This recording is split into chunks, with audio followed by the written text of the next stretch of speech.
The message arrived stamped in red Imperium ink, etched onto a sheet of bonded silver. The courier drone dropped it onto the marble floor of the Colonial Assembly Hall, screeched once, and self-destructed in a puff of bitter smoke. Nobody flinched. The colonists of Brenholdroman 4 had been expecting this letter for 6 months. Governor Halen Drask picked it up. He read it twice slowly, and then handed it to his deputy without a word. The deputy read it once, swallowed hard, and read it aloud to the assembled council. The Thalric Imperium demanded 100,000 human workers within 20 days. Refusal would mean the colony's complete erasure. The letter was signed by Grand Admiral Vasari, commander of the Black Lance Armada. Drask looked at his council. His council looked back at him. Somewhere outside the high windows, the colony's 3 suns were setting in long copper streaks. Children were laughing in the lower gardens. The smell of fresh bread drifted up from the bakeries on the second tier. "Send the reply," Drask said. "Sorry. 2 words we decline." The deputy hesitated. Then he nodded and went to do as he was told. Far away, in a system no Imperium scanner had ever charted, an asteroid the size of a small moon began to glow from the inside. For 9 years, the rock had appeared dead, just another lump of nickel and silicate floating in a forgotten lane. Inside, however, lived a project that did not exist on any official human document. The hangar doors had been carved straight through stone. They peeled open now in slow grinding sections, revealing a vessel longer than any cruiser the Imperium had ever fielded. The ship was matte black, laced with channels of dim blue light along its spine. It had no windows that could be seen from outside. Its hull curved in shapes that did not match any naval tradition, human or alien. It looked less like a warship and more like a sleeping animal. Captain Aldrich Hale walked the upper gantry in silence. His boots made no sound on the dampened plating. He was a tall man, thin, with gray at his temples and a long scar that ran from his jaw down into his collar. He had not slept properly in 6 days. He did not feel tired. Lieutenant Rhea Sultan met him at the boarding ramp. She was younger, sharp-eyed, with her dark hair tied back tight against her skull. She held a sealed orders packet in one gloved hand. "They came through an hour ago, sir," she said, "direct from Earth Command." Hale took the packet. He cracked the seal with his thumb. He read the orders without changing expression. He looked up at the ship looming above them. "Wake her up," he said. Rhea nodded and spoke into her wrist comm. Deep inside the asteroid, engineering crews began the activation sequence. Reactor cores that had been dormant for 9 years started to hum. Lights flickered along the ship's spine in steady waves. Cooling lines released long sighs of vented gas. Engineer Davin Reese met them on the bridge. He was a heavy man with thick forearms and burned scars on both hands. He had helped design half of what was now coming alive around them. "Drive lattice is at 60% and climbing," Reese said. "Lance is cold but ready. Stealth field will go live the moment we clear the rock."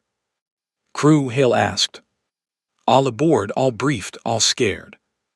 "Good, scared people pay attention." Reese laughed, but there was no humor in it. He moved off to the engineering pit. Rhea took the tactical station. Hale lowered himself into the command chair. The chair was not large or grand. It was a simple metal seat with a few padded panels. The ship around it was the grand part. "Helm status," Hale said. "Drive ready, sir. Course locked for Brenholdroman 4. Estimated arrival in 40 hours under fold transit." "Take us out." The iron verdict slid forward. The asteroid's hidden hangar dropped away behind them as the ship cleared the carved channel and entered open space. For a long moment it sat there, dark and quiet, while the stealth lattice activated. To any watching scanner, the ship simply ceased to exist. Light bent around it. Gravimetric signatures folded into themselves. Then the fold drive engaged. Reality stretched and snapped. The iron verdict was gone. On Brenholdroman 4, the colonists prepared for what they believed was their last week. Drask walked the lower tiers and shook hands with farmers and schoolteachers. He did not tell them about the message Earth had sent back to him after he transmitted his refusal. The message had been short. Just one line. Hold the line. Help is coming. He had not believed it at first. Earth had no fleet that could match the Black Lance Armada. Everyone knew that. The Imperium had been very clear about it, very often for a very long time. And yet, Drask stood on the high balcony of the assembly hall and watched the sun's finish setting. The first stars were appearing in the deep blue above. Somewhere among them, 200 Imperium warships were already in transit, eager for the slaughter. He closed his eyes. He let himself believe, just for a moment, that the message from Earth was true. Behind him in the empty hall, the silver letter from the Imperium still sat on the council table. Its red ink looked black in the fading light, like dried blood on a forgotten promise. The wind shifted. Somewhere far above the atmosphere, the first long shadows of the coming armada began to fall across the outer system. The colony waited. A junior sensor officer aboard the Imperium flagship spilled his ration cup the moment the contact appeared on his screen. The hot liquid splashed across the console and hissed against the warm metal. He did not notice. He was staring at the readout, mouth open, hand still holding an empty cup in midair. "Sir," he finally croaked, "Sir, you need to see this." Grand Admiral Vasari turned from the great viewing dome. He was a tall Thalric, easily 3 meters from heel to crown, with bony ridges that ran from his brow down the back of his long neck. His armor was inlaid with the kill marks of 40 conquered worlds. He moved with the slow, lazy grace of a creature that had never truly been afraid. "What is it now?" "Single contact, sir, just appeared in our outer arc. No transit signature, no emission, nothing." "A scout." "It is the size of a battleship, sir." Vasari paused. He walked over and looked at the screen. He frowned. He tapped the readout twice. The contact shimmered, then settled, then shimmered again. The system could not decide what it was looking at. "Run identification." "Already done, sir. There is no match in any database. Not Thalric, not Drevin, not Makari, not even the old Vex Hulks. The shape does not match any known design." Vasari snorted. "Then it is human. They build ugly things." "Sir, the humans do not have anything like this. Their largest ship is a 40,000-ton corvette." "Then their corvette has grown up. Order the 8th and 9th frigate wings to intercept and destroy." "Yes, sir." The order went out across the armada. 40 Imperium frigates broke formation and accelerated toward the strange contact. They moved in a spreading net, weapons already charging, expecting to crush whatever foolish human captain had wandered alone into the path of 200 warships. Aboard the Iron Verdict, Captain Hale watched the frigates approach on his tactical display. He did not move from his chair. He did not speak. He simply watched. Rhea stood at the tactical station. Her fingers hovered over the firing controls. "Sir, they will be in weapons range in 2 minutes." "Hold." "Sir." "Stealth field stays up. We do not engage until I say." "Yes, sir." The frigates closed in. Their targeting beams swept across the empty space where the Iron Verdict had been a moment before. The beams found nothing. The frigates slowed, confused. Their captains began snapping at their sensor crews. The Iron Verdict, meanwhile, drifted between them like a shark gliding through a school of fish. Rhea felt her heart pounding in her ears. The ship was passing within 3 kilometers of an Imperium frigate. She could see the gun turrets on the enemy hull through the magnified view, slowly turning, searching, finding nothing. The Iron Verdict's stealth lattice bent every photon and gravity ripple around the hull. To the Imperium, the space they were passing through was simply empty. Hale leaned forward. "Engineering status on the Lance." Reese answered from the lower deck. "Lance is at full charge. Capacitor banks are green. Beam emitter ready." "Hold it." "Holding, sir." The Iron Verdict slid past the last frigate and reached the inner formation. 200 Imperium warships floated in a vast battle ring around Brennholdroman 4. Their guns were turned outward, watching for fleets. None of them were watching for a single ship that had already walked through their door. Hale studied the formation. He pointed to 3 dreadnoughts at the center of the ring. Lock targeting solutions on those 3, and on the flagship, and on every command cruiser in the second ring. Rhea's hands flew across the panel. Solutions locked, sir. Good, now open a channel. Rhea hesitated. Sir, that will reveal our position. That is the point. She nodded and opened a wideband transmission. Hale leaned toward the pickup. He spoke calmly, in the standard trade language of the galaxy, slowly enough for any ear to hear. Thalric Armada, this is Captain Aldrich Hale of the Earth vessel Iron Verdict. You have 1 hour to withdraw from human space and release any hostages you have taken. If you do not comply, your fleet will be destroyed. This is your only warning. He closed the channel. On the Imperium flagship, Vasari listened to the message with a tightening jaw. His officers stood frozen around him. Nobody spoke. The bridge was suddenly very quiet. Then Vasari laughed. It was a deep, scraping laugh, full of teeth. He slapped the console hard enough to crack a panel. 1 ship, he said. 1 ship dares to tell the Black Lance Armada to withdraw. 1 ship. He turned to his weapons officer. Find it, lock every gun in the fleet on it. I want it broken into atoms within 30 seconds. Yes, sir. The Imperium scanners began a desperate sweep. They cycled through frequency bands, gravimetric pulses, neutrino arrays, every detection method in their arsenal. For a long moment they found nothing. Then the Iron Verdict, without warning, dropped its stealth field. The ship appeared in the center of their formation like a black blade pulled from a sheath. It was bigger than they had expected, much bigger. Its hull was scarred with deliberate panels that absorbed scanner pings instead of reflecting them. Its dim blue light traces pulsed along its spine in slow, patient rhythm. Vasari stared. For the first time in 40 years, the Grand Admiral felt something cold move through his chest. He pushed the feeling away. All ships, he barked, open fire. The order went out. 200 warships answered. The void around the Iron Verdict erupted into light. 200 warships firing at once should have been the end of any vessel ever built. The combined energy output was enough to scorch a continent. Beams of plasma, lances of compressed light, swarms of guided missiles, all of it converged on a single point in space. The Iron Verdict was no longer at that point. The fold drive engaged in a controlled micro-jump. The ship blinked sideways by 4 kilometers in the span of a heartbeat. The massive barrage tore through empty space and hit the Imperium ships on the far side of the formation. 3 frigates exploded instantly. A cruiser lost its starboard engines and began spinning out of control. The Imperium gunners scrambled to recalibrate.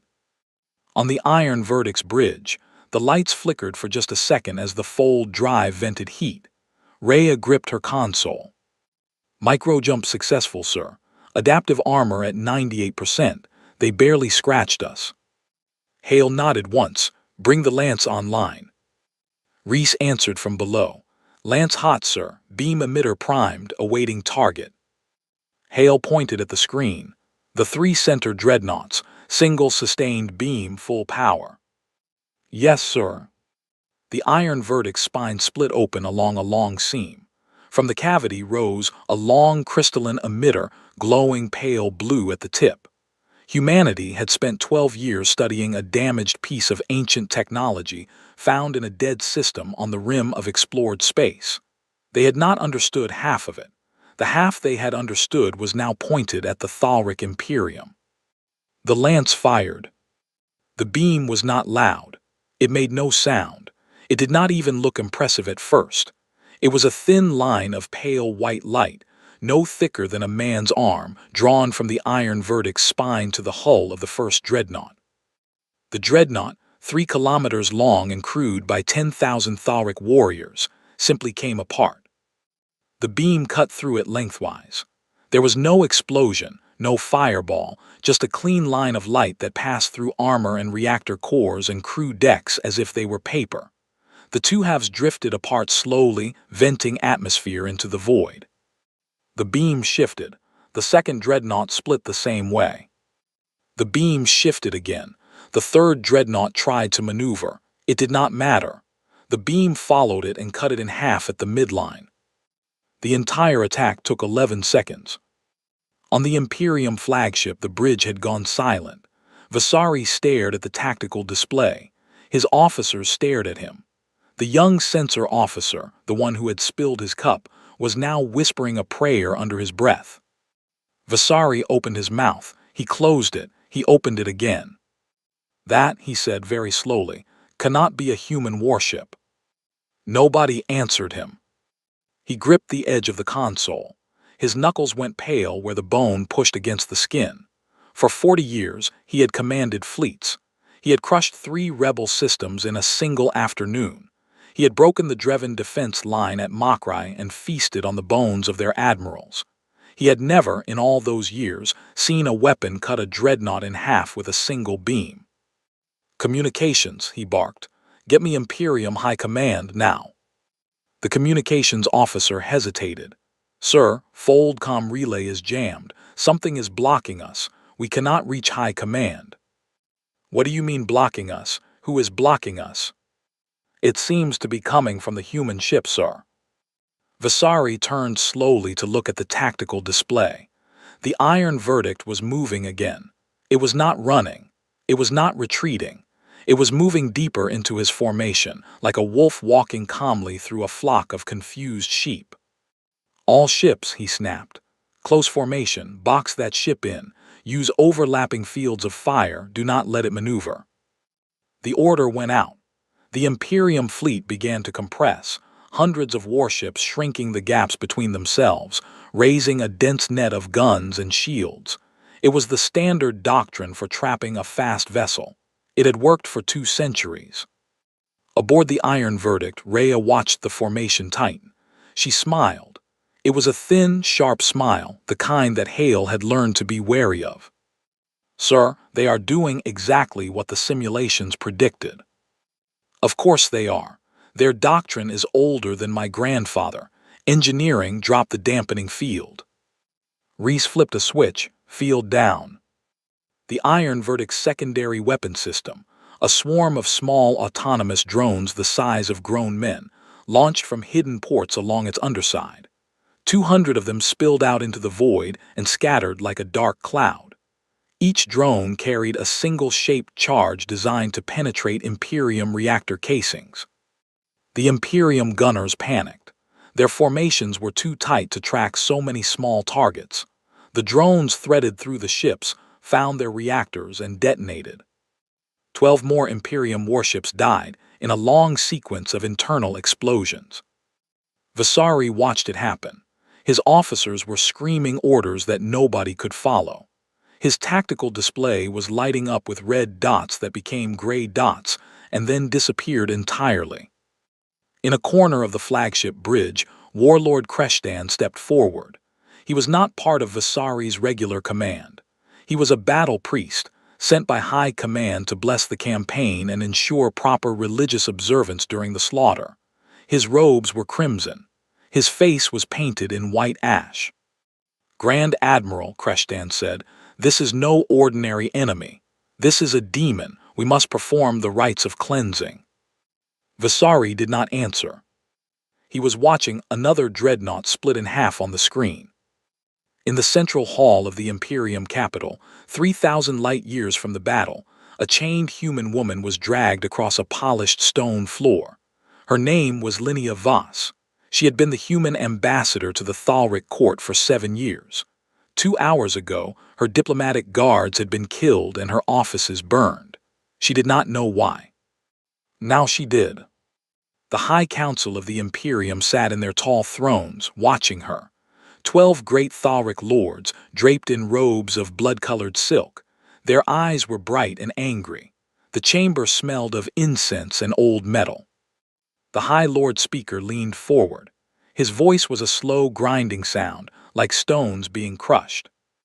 Human, your kind has launched an unprovoked attack on the Black Lance Armada.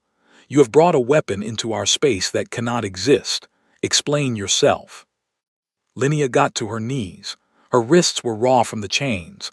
Her left eye was swollen shut. She lifted her chin anyway. Your fleet is at Brennholdroman 4. They went there to slaughter a colony. We told you not to. You did not listen.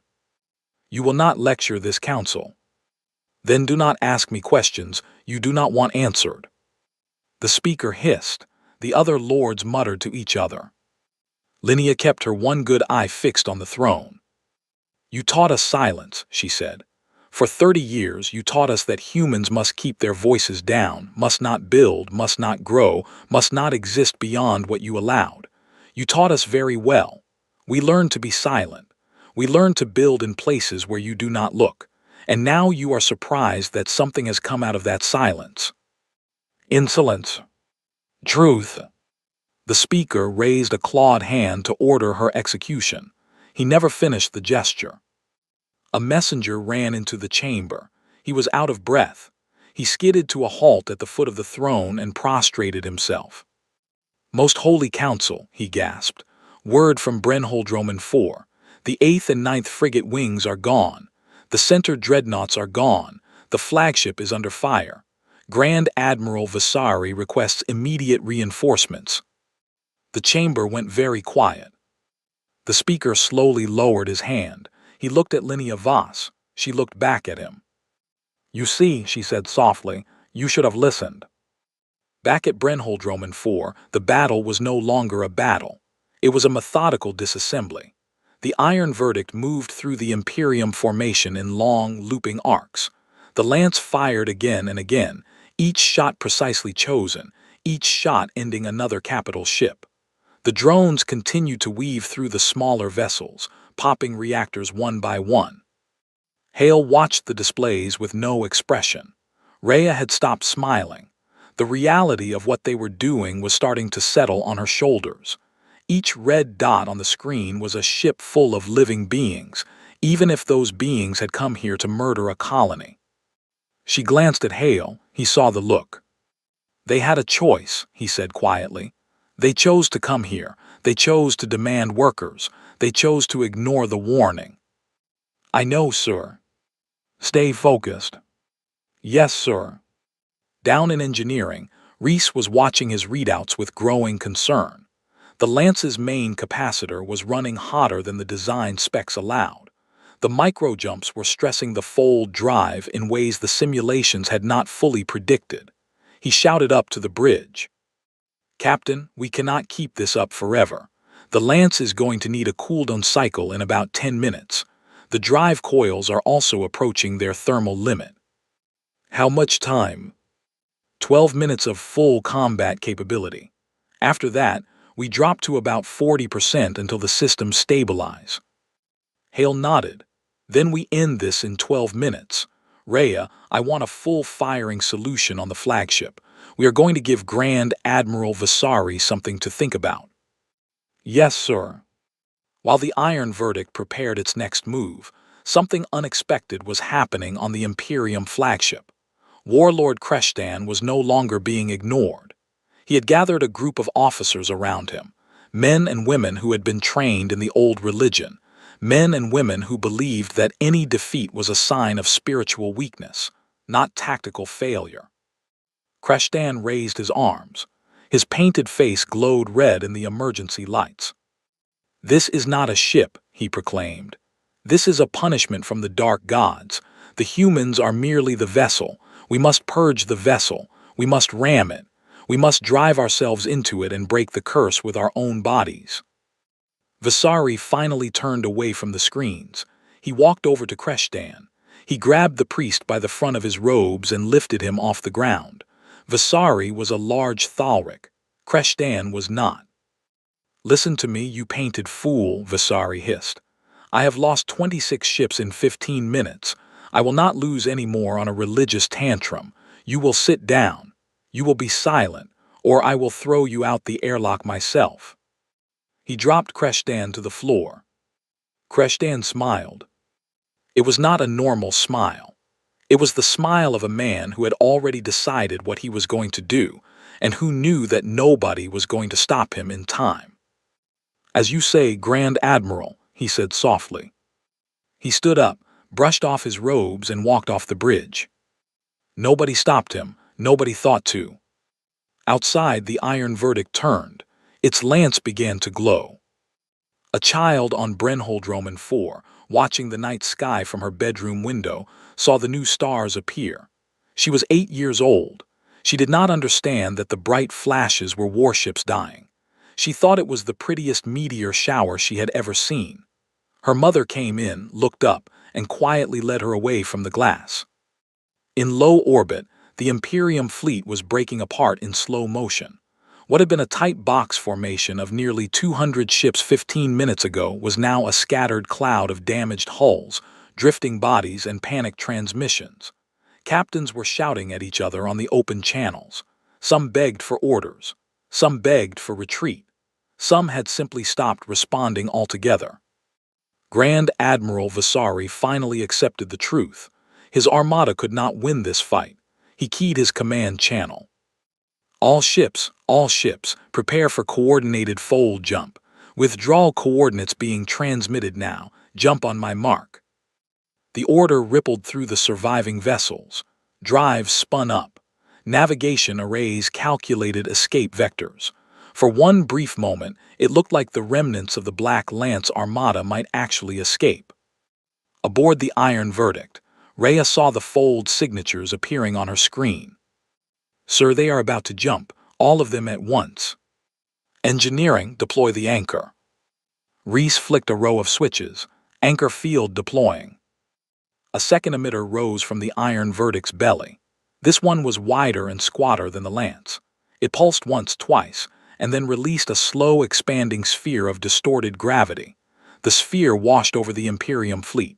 Inside it, fold drives began to fail. The geometry of folded space simply refused to hold. Ships that had been about to jump found themselves locked in normal space, drives whining uselessly. Vasari heard the failure reports come in. He closed his eyes. He understood finally that he was beaten. He opened the wide channel. "Human Captain, this is Grand Admiral Vasari. I request terms." There was a pause, then a calm voice answered. "This is Captain Hale. Your terms are simple. Order all your ships to power down weapons and shields. Drop your transponders to standby. Wait for instructions. If any ship fires another shot, the rest of you die." Vasari swallowed. He gave the order. Most captains complied immediately. Some hesitated. A few had to be persuaded by their own crews. One by one, the surviving Imperium ships went dark, their weapons cooling, their shields dropping. All of them except one. A heavy battle cruiser at the edge of the formation suddenly came alive. Its drives lit up at full burn. Its weapons remained hot. It turned and pointed its nose directly at the Iron Verdict. On the cruiser's bridge stood Warlord Kreshdan. His painted face was streaked with sweat. He had taken the bridge by killing the captain himself, an act of sacred authority that the religious officers under his command had refused to question. Now he held the helm controls in his own clawed hands.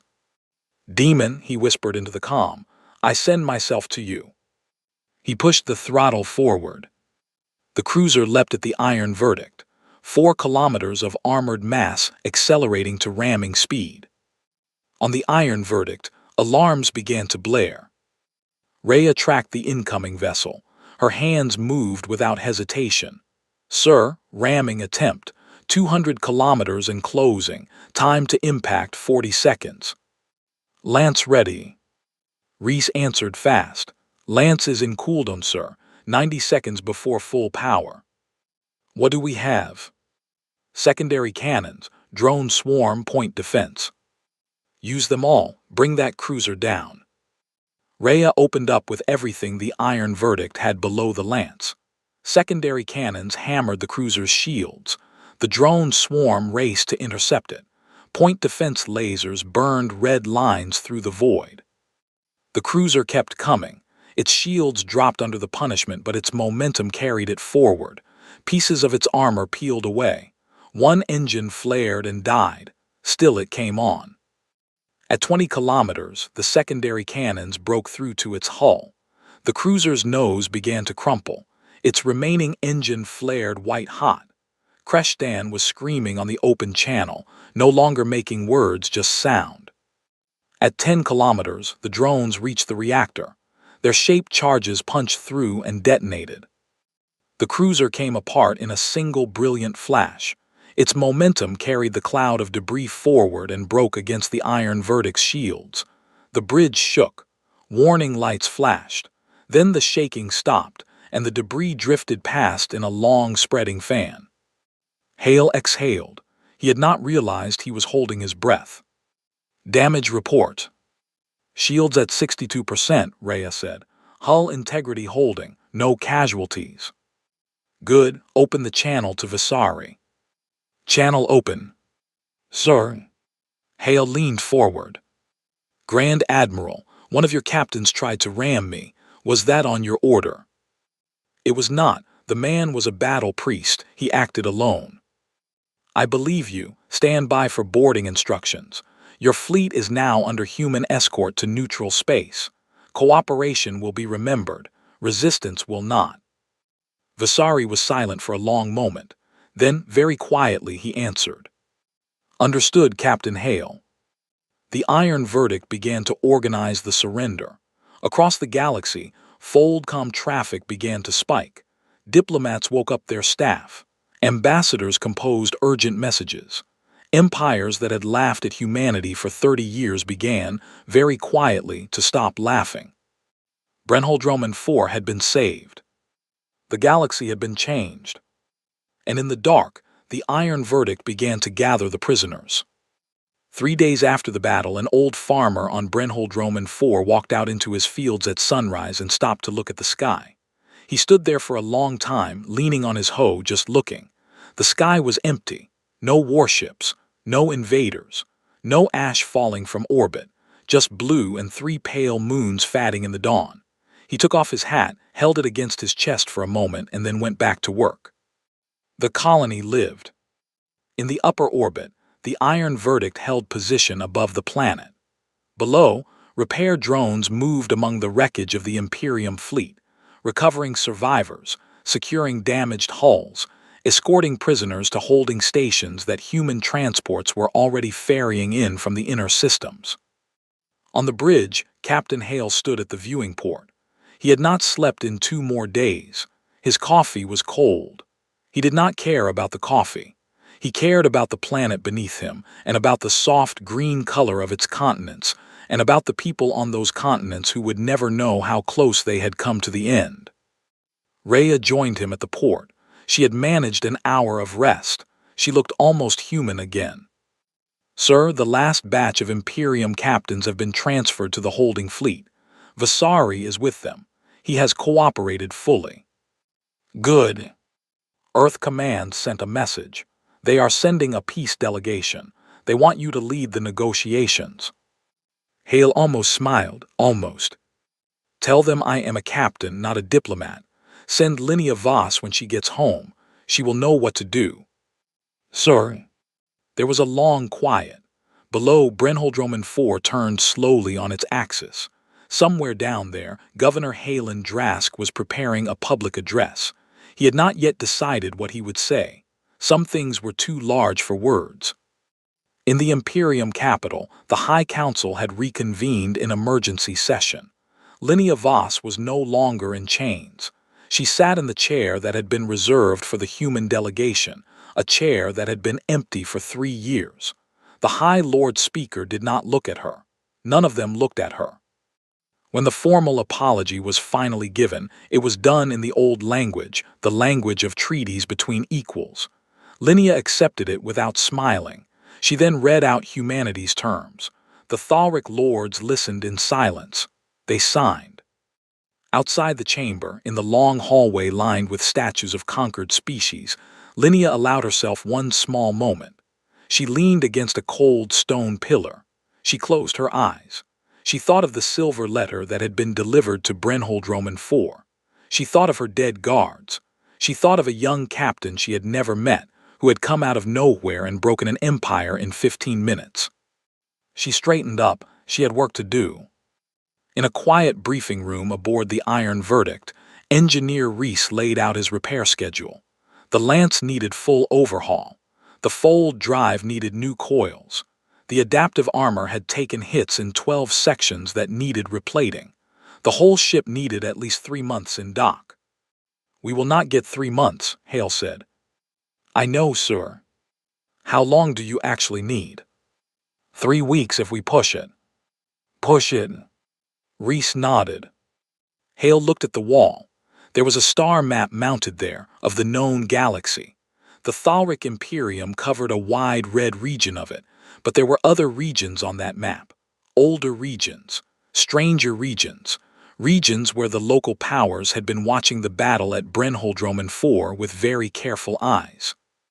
The Dreven conquered, the Makari hegemony, the empty space where the Vex used to be, the deep black region beyond the rim where nothing official lived but where ships sometimes went and never returned.